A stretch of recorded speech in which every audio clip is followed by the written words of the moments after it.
السلام علیکم dear viewers, آج ہم آپ کو پنجاب کے ایک قدیم ترین قصبے دھریما کی سیر کروانے چلے ہیں۔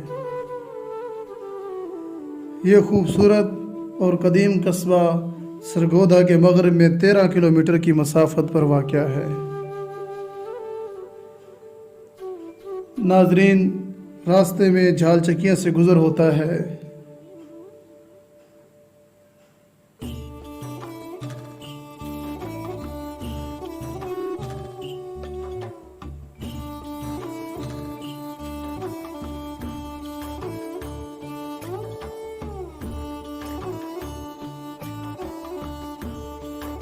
یہاں کے مشہور و معروف ہوٹل جھال چکیاں کی مشہور دال کے نام سے جانا جاتا ہے۔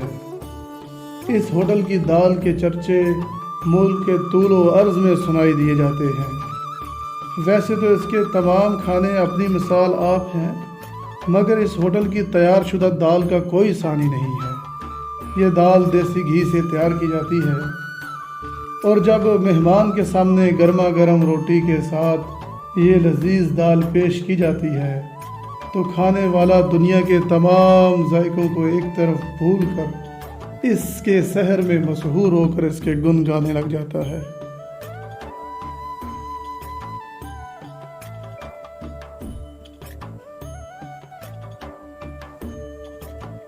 اس کے قرب و جوار میں 2 اور مزید ہوٹل دعوت سرائے اور مہمان سرائے بھی اپنی معرفت رکھتے ہیں۔ ناظرین، آگے بڑھنے سے پہلے آپ سے یہ گزارش کرتا ہوں کہ ہمارے چینل کو سبسکرائب کر لیں اور بیل آئیکن پہ کلک کر دیں تاکہ ہماری ہر آنے والی نئی ویڈیو سے آپ باخبر رہیں۔ جی تو ناظرین، اب ہم دھریما کی حدود میں داخل ہو رہے ہیں۔ گاؤں میں داخل ہوتے ہی فن تعمیر کا حامل واحد اور منفرد میرج ہال آپ کا استقبال کرتا ہے۔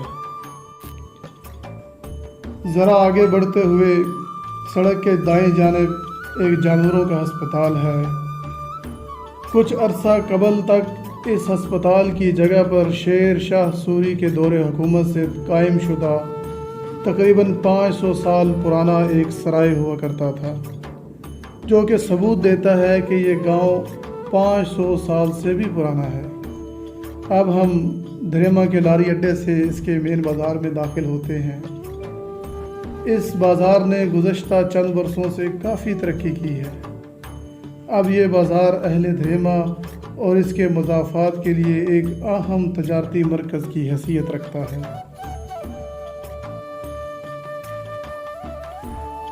بازار کے اختتام پر صفدر شاہ چوک سے دائیں طرف چند قدموں کی مسافت پر گاؤں کا بہت بڑا اور قدیمی قبرستان ہے۔ اس قبرستان کی سب سے خاص بات یہ ہے کہ یہاں پر ایک صحابی رسول کی قبر مبارک ہے۔ سادہ لو عوام ہونے کی وجہ سے اس صحابی رسول کا نام مبارک تو محفوظ نہ رہا، مگر سینہ بسینہ یہ بات چلتی آ رہی ہے کہ یہ ایک صحابی رسول کی ہی قبر مبارک ہے، جو کہ نوری صحاب کے نام سے جانا جاتے ہیں۔ یہ صحابی رسول اسلام کی تبلیغ کے سلسلہ میں آئے اور اسی علاقے میں بعد از وفات مدفن ہوئے، جس سے یہ بات ثابت ہوتی ہے کہ یہ گاؤں 7ویں صدی سے بھی پہلے کا آباد ہے۔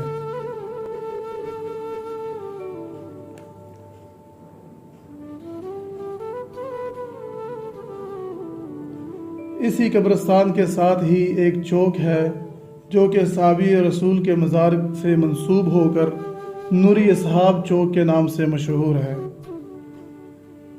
اور چونکہ یہ شاہینوں کے شہر سرگودا کا ایک گاؤں ہے، جس کی وجہ سے اس چوک کو شاہین چوک بھی کہا جاتا ہے، اور یہاں پر شاہین پرندہ اور شاہین مزائل کے ماڈل بیزاں ہیں۔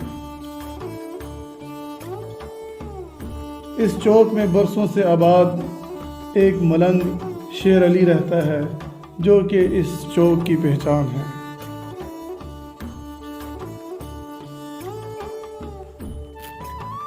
شاہین چوک کی دائیں جانب کچھ مسافت پر علاقے کی مشترکہ عیدگاہ ہے، جہاں پر گاؤں کی بیشتر آبادی عیدین کی نمازیں ادا کرتی ہے۔ وسیع احاطے پر مشتمل یہ عیدگاہ کثیر التعداد درختوں سے مزین ہے۔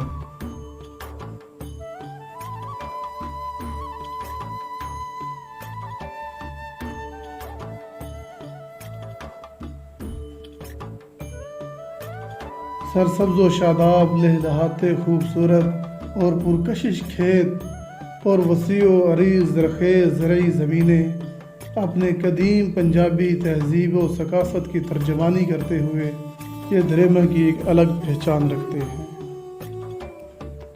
اور پھر ان خوبصورت کھیتوں کے درمیان بہتی ہوئی ایک نہر اس علاقے کی زرعی خوبصورتی کو مزید چار چاند لگا دیتی ہے۔ اہل علاقہ کے بعض لوگ اعلیٰ صبح اور ڈھلتی شام کے اوقات میں واکنگ کے لیے اسی نہر کے کنارے آتے ہیں اور ورزش کے ساتھ ساتھ قدرت کے نظاروں سے لطف اندوز ہوتے ہیں۔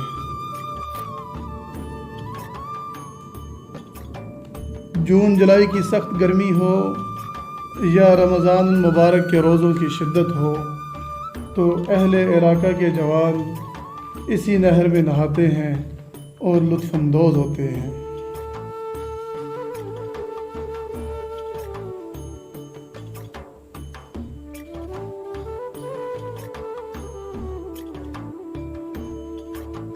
اب چلتے ہیں اس علاقے کے تعلیمی نظام کی طرف۔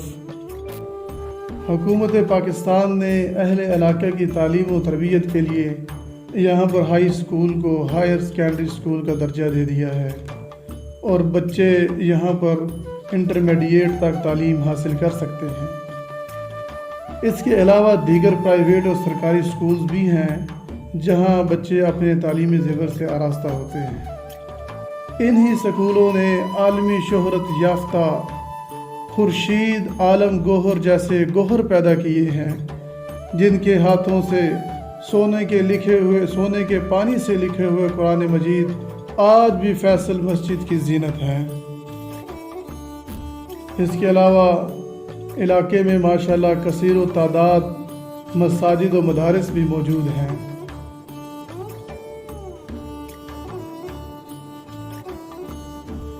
ناظرین، اب ہم آپ کو اندرون علاقہ کی سیر کرواتے ہیں۔ اگر ہم علاقے کے ایک پہلو کی تعریف کریں تو جہاں پر یہ علاقہ تجارتی حوالے سے روز بروز ترقی کر رہا ہے، تعلیمی حوالے سے آگے بڑھ رہا ہے، آباد کاری میں اضافہ ہو رہا ہے، بجلی اور گیس کی سہولتوں سے مستفید ہے، وہاں پر ہی اس کے برعکس اس کا پریشان کن ایک پہلو یہ بھی ہے کہ یہ علاقہ بھی پنجاب کے دیگر دیہاتوں کی طرح پانی اور سیوریج کے نظام سے بری طرح متاثر ہے، اور علاوہ ازیں نصف آبادی کی گلیاں ابھی بھی کچی ہیں۔ مگر علاقے کی انتظامیہ ان مسائل پر کافی غور و فکر کر رہی ہے اور اس کی ترقی و خوشحالی کے لیے کوشاں ہے۔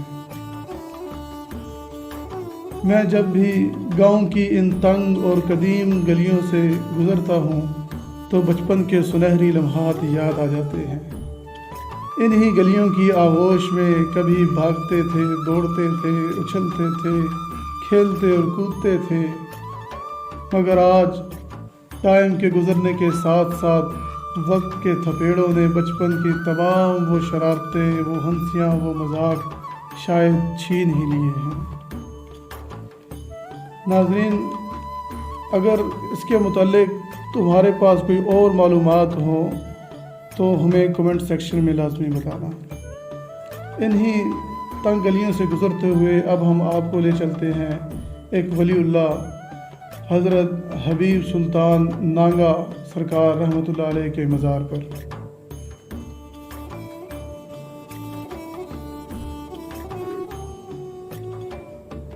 اس چھوٹے قبرستان کے احاطہ میں داخل ہوتے ہی پہلے مائی پیرنی صاحبہ کے نام سے ایک چھوٹا سا مقبرہ ہے۔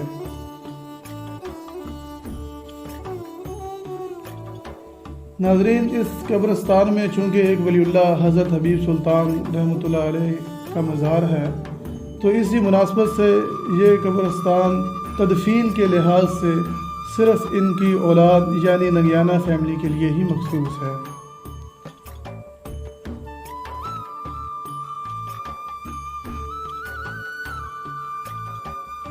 اب ہم آپ کو لے چلتے ہیں اس مزار کے اندرونی احاطہ میں، جہاں پر اپنے وقت کے ولی حضرت حبیب سلطان رحمۃ اللہ علیہ کا مزار ہے۔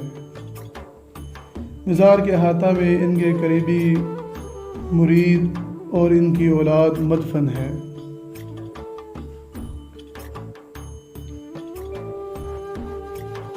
آپ کو ایک حیران کن بات بتاتا چلوں کہ حبیب سلطان رحمۃ اللہ علیہ کی قبر کے عین پہلو میں مغل بادشاہ شاہ جہان کے بیٹے مغل شہزادہ سلطان شاہ شجاع کی قبر ہے، جو کہ اپنے والد کی وفات کے بعد اورنگزیب عالمگیر سے جنگ میں شکست کھانے کے بعد دریمہ میں پناہ گزین ہو گئے اور یہیں مدفن ہوئے تھے۔ مزار کے احاطہ میں ہی یہاں یہ وہ سلگتی ہوئی آگ ہے جو کہ 350 سال سے مسلسل سلگ رہی ہے، اور جیسے ہی کھجور کا یہ جلتا ہوا تنہ ختم ہونے لگتا ہے تو دوسرے کو سلگا دیا جاتا ہے، اور اس سے حاصل ہونے والی راکھ کو بعض مریدین مقدس سمجھتے ہوئے اپنے ساتھ لے جاتے ہیں۔ دریمہ میں حبیب سلطان رحمۃ اللہ علیہ کے نام پر ہر سال 1 شوال سے 4 شوال تک ایک عرس و میلے کا انعقاد ہوتا ہے، جس میں علاقے بھر سے اور گرد و نواح سے ہزاروں لوگ آتے ہیں، اور میلے میں مختلف کھیلوں کا انعقاد بھی کیا جاتا ہے۔ یقیناً میلے میں ان کھیلوں کا یہ انعقاد، نیزہ بازی اور کبڈی وغیرہ، یہ پنجاب کی ثقافت کو اجاگر کرتے ہیں۔